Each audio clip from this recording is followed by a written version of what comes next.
Hey everyone, Eggman here. I wanted to make another mirror profile deck, and the reason that I did, even though I just made one a couple weeks ago, is one, you guys seem to really enjoy the deck idea, and then also we have some new mirror cards, and we also have some new Rebrianne cards like Transformation Complete.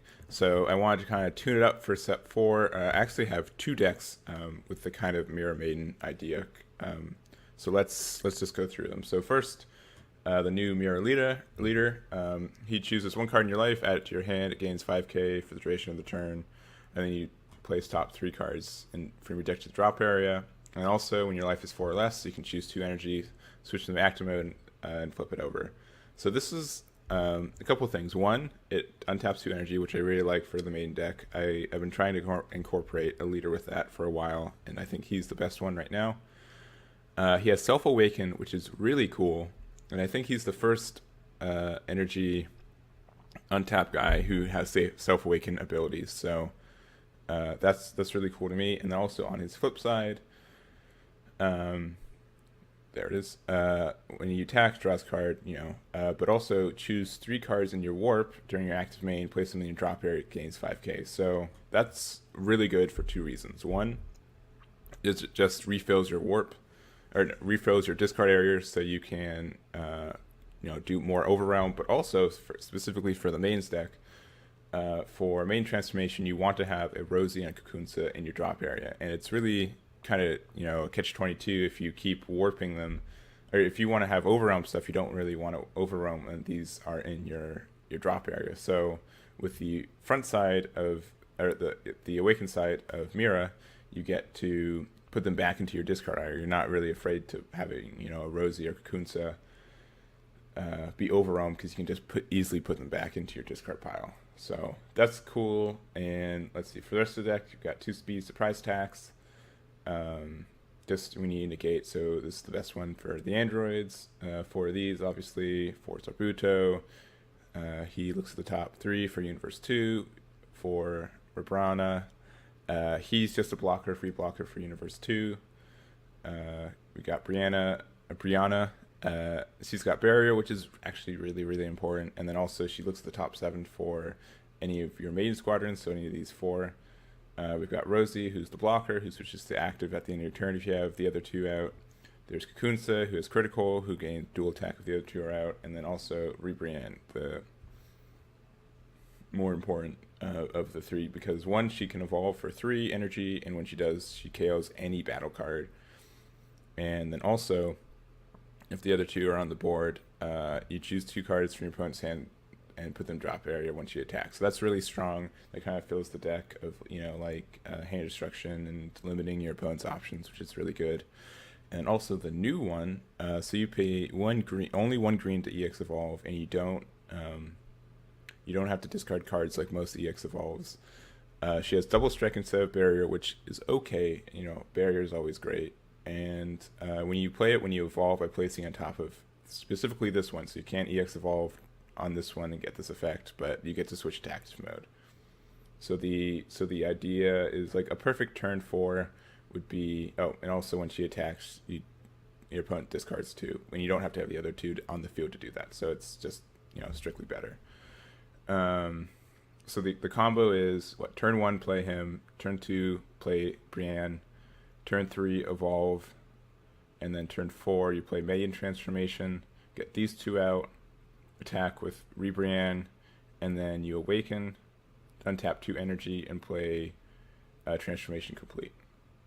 So that's kind of the cute little combo for this deck.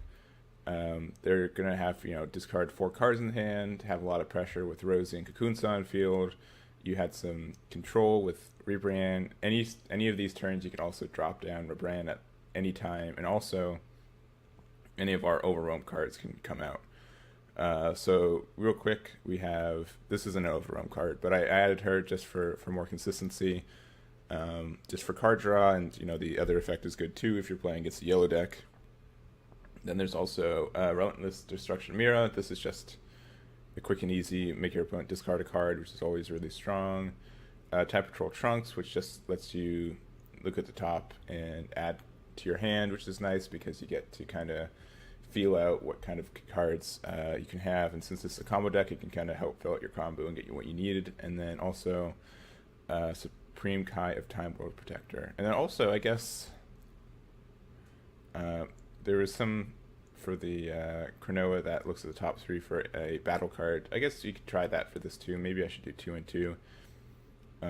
Just because you don't really, main transformation you don't really need to get. You only need 1, and if I have it in my starting hand, I usually keep it, but it's whatever. It's the whatever you choose, I think. And then some other kind of cards I thought about.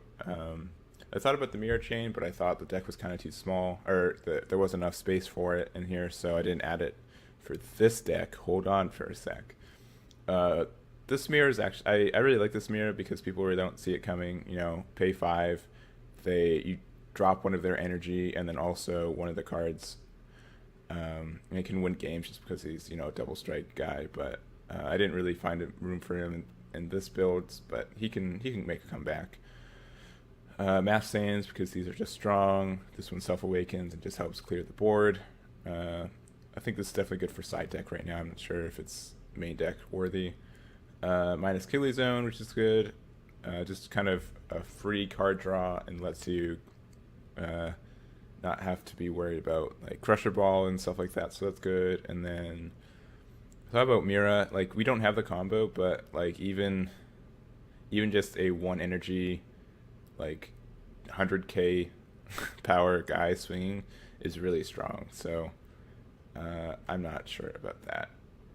And then I thought about him, but I don't think we really need Awakening, so it's not actually that important. And then also we have, I call this a Rebrianne deck. And so instead of having the entire Maiden combo, I just have the Brienne, Rebrianne, and the transformation complete. So this is still like a really core thing. So she just finds the other pieces, she evolves and knocks something out, and then she she starts attacking and discarding cards from your opponent's hands, because like you can get this out on turn 3 by playing this turn 2, evolving, and then when you awaken you have 1 extra energy and play her for free. And I mean, on turn 3 your opponent can't really get rid of a 30k 7 energy card super easily, so she's kind of safe. And yeah, and so also we run the Mirror Chain in this, so we have 4 Toas, 4 Cronoa, of course, super combo. We have the Dark Absorbs from Mira. So what he does is the Overwhelm 3, and then if you unit absorb for 4 by placing a Toa from your warp, and not from your hand, from your warp, and you gotta choose 1 mirror from also your hand or warp with an energy cost of 7 and place on top of the active mode. So that's just this one for right now. They get to choose. So when you play it with the union, your opponent chooses 3 cards in their hand, sends them to the warp, and then this gains double strike. And then also something kind of on the edge for when he attacks, he gains 5k for each power in your warp. That's not a once per turn or during your turn or during this battle. It's seemingly forever.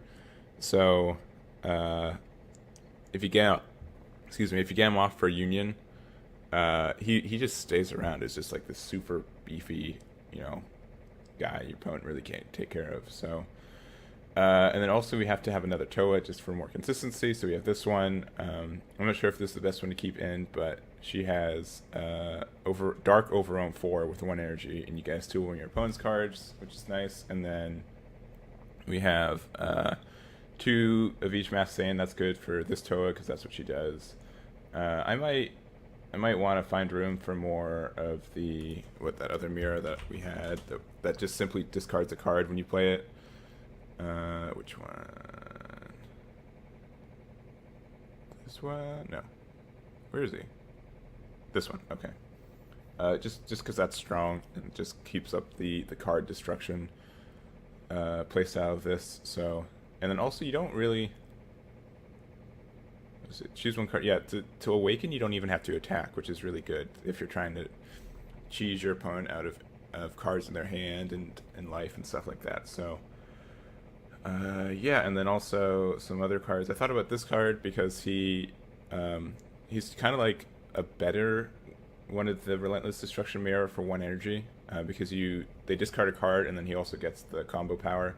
But if you're playing more defensively, I'd rather have that. More Mass Saiyan. Gohan is... I've thought about Gohan for both decks. And right now, I don't really think we need another Self-Awaken guy. I could definitely be wrong, and he could be really strong because, you know, he adds pressure, and if you want more pressure... I think this deck is more pressure-based than the others, but... yeah, he's on paper he's really strong, but I'm not sure if he just belongs in this deck, in the main deck. And then I also thought about the other mirror leader, but I really want to try the untap 2 energy part. So yeah, that's it for this side. So this is more of the... So as the first deck was kind of like the Maiden Squadron with some mirror stuff, this is the mirror stuff, or mirror deck with some Maiden stuff. So yeah, I haven't played too much. I hope to have a game recorded with this deck pretty soon. I think it's really strong, and I'm interested to see how ratios work. But yeah, that's it for this one. Let me know what you guys think. I think Mira Maidens can definitely survive in set 4, but we'll see how that goes. So I'll catch you guys next time.